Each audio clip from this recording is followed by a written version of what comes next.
ದಕ್ಷಿಣ ಕನ್ನಡ ಜಿಲ್ಲೆಯ ಧರ್ಮಸ್ಥಳ ಭಾಗದಲ್ಲಿ ನೂರಾರು ಶವ ಹೂತಿಟ್ಟಿದ್ದಾರೆ ಅನ್ನೋ ಆರೋಪ ಕಾಡ್ಗಿಚ್ಚಿನಂತೆ ಎಲ್ಲೆಲ್ಲೂ ಧಗಧಗಿಸುತ್ತಿದೆ. ಇದೇ ಕೇಸ್ಗೆ ಸಂಬಂಧಿಸಿದಂತೆ ಅನಾಮಿಕ ವ್ಯಕ್ತಿಯೊಬ್ಬ ಕೋರ್ಟ್ ಅಂಗಳಕ್ಕೆ ಕಾಲಿಡುತ್ತಿದ್ದಂತೆ ಇಡೀ ಪ್ರಕರಣದ ಸ್ವರೂಪವೇ ಬದಲಾಗಿ ಹೋಗಿದೆ. ಇಷ್ಟು ದಿನ ಅಲ್ಲಲ್ಲಿ ಕೇಳುತ್ತಿದ್ದ ಕೂಗು ಸರ್ಕಾರದ ಮಟ್ಟಕ್ಕೂ ಬಂದು ನಿಂತಿದೆ. ಪ್ರಕರಣದ ಕುರಿತು ಸಮಗ್ರ ತನಿಖೆ ನಡೆಸುವಂತೆ ರಾಜ್ಯ ಮಹಿಳಾ ಆಯೋಗ ಸಿಎಂ ಸಿದ್ದರಾಮಯ್ಯಗೆ ಪತ್ರ ಬರೆದಿದೆ.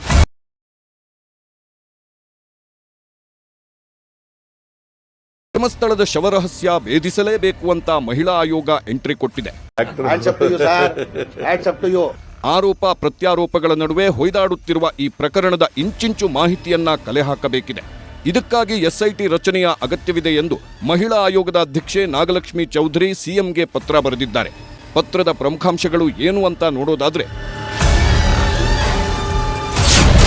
ಧರ್ಮಸ್ಥಳ ವ್ಯಾಪ್ತಿಯಲ್ಲಿ ನೂರಾರು ಶವ ಹೂತಿರುವ ಆರೋಪ ಕೇಳಿ ಬರ್ತಿದೆ. ಈ ಸಂಬಂಧ ವ್ಯಕ್ತಿಯೊಬ್ಬರು ನ್ಯಾಯಾಲಯದಲ್ಲಿ ಹೇಳಿಕೆ ದಾಖಲಿಸಿದ್ದಾರೆ. ಇದರ ಜೊತೆಗೆ ಅಲ್ಲಿ ತಲೆಬುರುಡೆಗಳು ಸಿಕ್ಕ ಬಗ್ಗೆ ಮಾಧ್ಯಮಗಳಲ್ಲಿ ವರದಿಯೂ ಆಗಿದೆ. 20ಕ್ಕೂ ಹೆಚ್ಚು ವರ್ಷದಿಂದ ದೌರ್ಜನ್ಯ, ಹತ್ಯೆ, ಅತ್ಯಾಚಾರ ಆಗಿದೆಯಂತೆ. ಅಸ್ವಾಭಾವಿಕ ಸಾವು, ನಾಪತ್ತೆ ಪ್ರಕರಣಗಳ ಬಗ್ಗೆ ಹೇಳಲಾಗಿದೆ. ಅನೇಕ ಕುಟುಂಬಗಳು ತಮ್ಮ ಮಕ್ಕಳ ನಾಪತ್ತೆ ಬಗ್ಗೆ ಹೇಳಿದ್ದಾರೆ.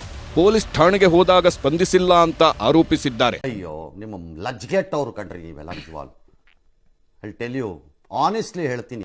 ಹೀಗಾಗಿ ಇಡೀ ಕೇಸ್ನ ಸಮಗ್ರ ನಿಷ್ಪಕ್ಷಪಾತ ತನಿಖೆ ನಡೆಸಬೇಕಿದೆ. ಹಿರಿಯ ಪೊಲೀಸ್ ಅಧಿಕಾರಿಗಳ ನೇತೃತ್ವದಲ್ಲಿ ಎಸ್ಐಟಿ ರಚಿಸಬೇಕು ಅಂತ ಸಿಎಂಗೆ ರಾಜ್ಯ ಮಹಿಳಾ ಆಯೋಗದ ಅಧ್ಯಕ್ಷೆ ನಾಗಲಕ್ಷ್ಮಿ ಚೌಧರಿ ಪತ್ರ ಬರೆದಿದ್ದಾರೆ. ಯಾರು ಮಾಡಕ್ ಸಾಧ್ಯ ಆಗಲ್ಲ. ಯಾವನ ಇದಂತಲ್ಲಿ ರಾಜ್ಯದಲ್ಲಿಲ್ಲ, ದೇಶದಲ್ಲಿಲ್ಲ.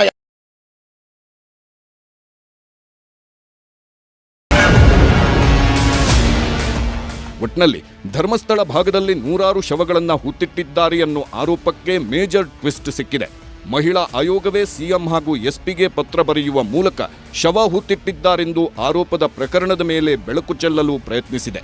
ಈಗ ಸರ್ಕಾರ ಈ ನಿಗೂಢ ಪ್ರಕರಣವನ್ನ ಭೇದಿಸಲು ಮುಂದಾಗುತ್ತದ?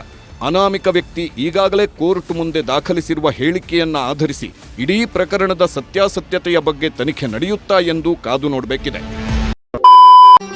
ಮತ್ತೆ ಭೇಟಿಯಾಗೋಣ. ನಮಸ್ಕಾರ.